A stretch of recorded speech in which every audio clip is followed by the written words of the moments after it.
Salut, c'est Morgan alias Mort, et aujourd'hui on se retrouve pour une vidéo sur un artiste que je voulais vous présenter après Jean-Michel Basquiat. Bang!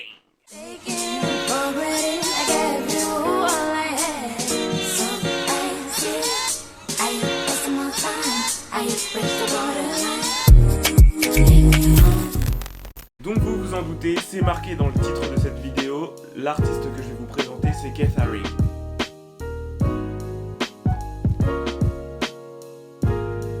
Keith Haring est un artiste américain qui est né le 4 mai 1958 à Reading en Pennsylvanie. Il s'intéresse très tôt au dessin qu'il apprend avec son père. Il baigne dans la culture populaire, la musique rock des années 70 et la culture psychédélique. Keith Haring suit des cours de dessin publicitaire jusqu'en 1978 à la Ivy School of Professional Art de Pittsburgh, où il découvre le travail de Pierre Alechinsky. Arrivé l'âge de ses 18 ans, il quittera le foyer familial pour pouvoir étudier à la School of Visual Art de New York. Dans cette école, il s'essaiera à de nombreuses disciplines comme le collage, la peinture, les installations, la vidéo, etc. Mais son mode privilégié d'expression est le dessin. Il teste également de nombreux supports pour peindre. Le métal, les objets trouvés dans la rue, et même le corps humain. Et déjà à cette époque-là, il ne fait jamais de croquis et peint très rapidement. Sa première exposition aura lieu en 1982 à la galerie Todi Shafrazi de New York. Elle rencontrera un franc succès. Également en 1982, il participera à la Documenta 7 de Cassel. Par la suite, il nouera des relations avec les artistes de la figuration libre, avec lesquels il interviendra lors de ses nombreux voyages à Paris, dont Rémi Blanchard et François Boiron. En 1983, il participe à la Biennale du Whitney Museum et à la Biennale de Sao Paulo. En 1984, il est présenté à l'exposition Tendance à New York, au Musée du Luxembourg et à la Biennale de Venise. En décembre 1984, il exposera au Musée d'Art Moderne de Paris lors de l'exposition Figuration libre 5/5 France-USA, où avec Robert Combas et Hervé Di Rosa, il couvre les murs du musée de fresques. En 1985, il est invité à exposer à la Biennale de Paris. Il ouvre en 1986 son pop shop dans le quartier de Soho, au 292 Lafayette Street, où il vend des produits dérivés tels que des vêtements, des posters, etc. Cette démarche est très controversée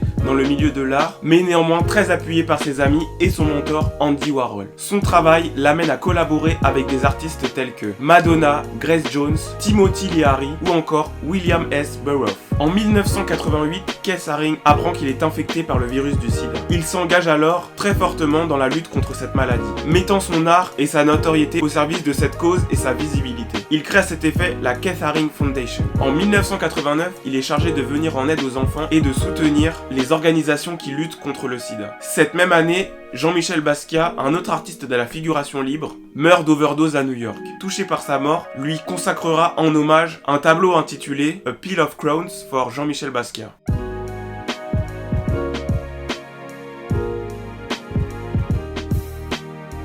En février 1990, il meurt des complications de sa maladie à New York. En conclusion, ce qu'on peut retenir de Keith Haring, c'est qu'il est sûrement l'artiste qui a effectué la transition entre le pop art et le street art tel qu'on le connaît aujourd'hui, effectuant la transition entre l'art des musées et des galeries à un art dans la rue. Par ce moyen, il crée une interaction directe entre le spectateur et l'artiste. Picturalement, ce qui le caractérise est ce trait noir qui entoure toutes ses formes et qui lui permettent d'être très synthétique dans sa manière de peindre.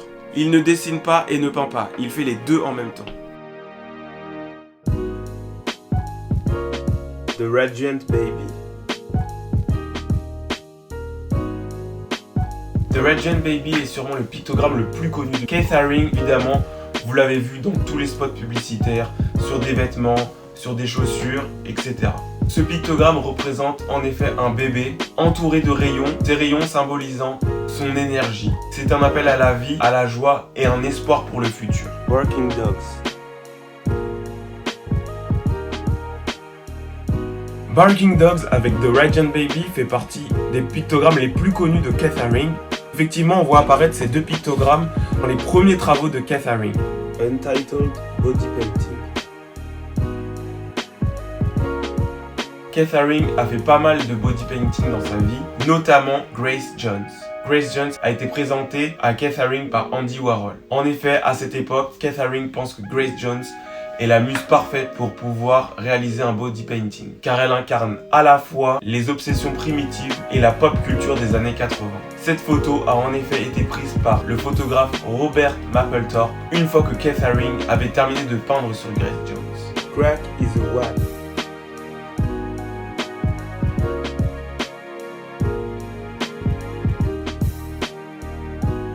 Crack is a Whack est une pièce monochromatique orange avec des lignes noires.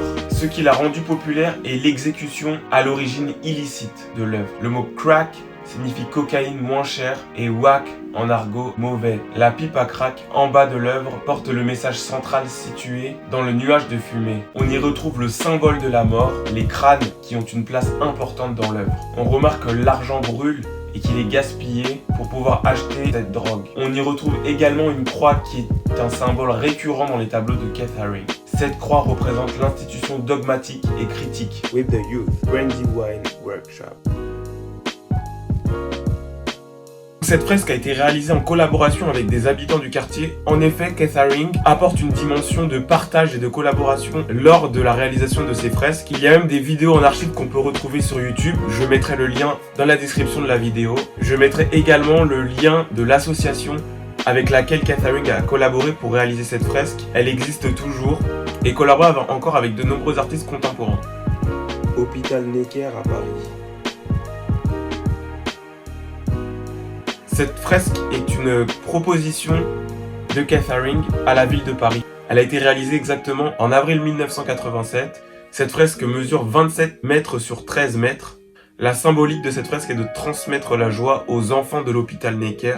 Les couleurs principales sont le rouge, le bleu, le jaune et le vert. En 2016, une vente aux enchères permet de récolter des fonds pour pouvoir restaurer cette fresque. La restauration aura lieu en 2017. Todos juntos podemos parar el SIDA. Todos juntos podemos. Cette fresque a été réalisée le 22 février 1989 à Barcelone, peu avant le décès de Keith Haring. Et pour l'histoire, Keith Haring propose à son ami Montse Guillen, propriétaire du restaurant El International New York. Il arriva à obtenir des autorisations rapides en mairie pour réaliser cette fresque au cœur du Raval, sur un mur détérioré dans le quartier chinois. Keith Haring choisit le mur où s'amoncelait le plus de seringues au sol, sur la place Salvador Seguí, entre la Carrer Robador, Really, nigga? entre la rue Robador et la rue de Saint-Pau. Il expliqua que ce quartier lui rappelait les quartiers marginaux de New York. Donc voilà, c'est la fin de cette vidéo. Abonnez-vous à ma chaîne, car c'est un petit pas pour vous, mais un grand pour moi. Surtout, allez en description pour avoir des informations complémentaires sur Keith Haring. N'oubliez pas de commenter, de partager et d'activer la cloche pour pouvoir recevoir une notification lorsque je sortirai une nouvelle vidéo. Et comme toujours, on se quitte sur la devise du hip-hop: Peace, Love, Unity and having fun.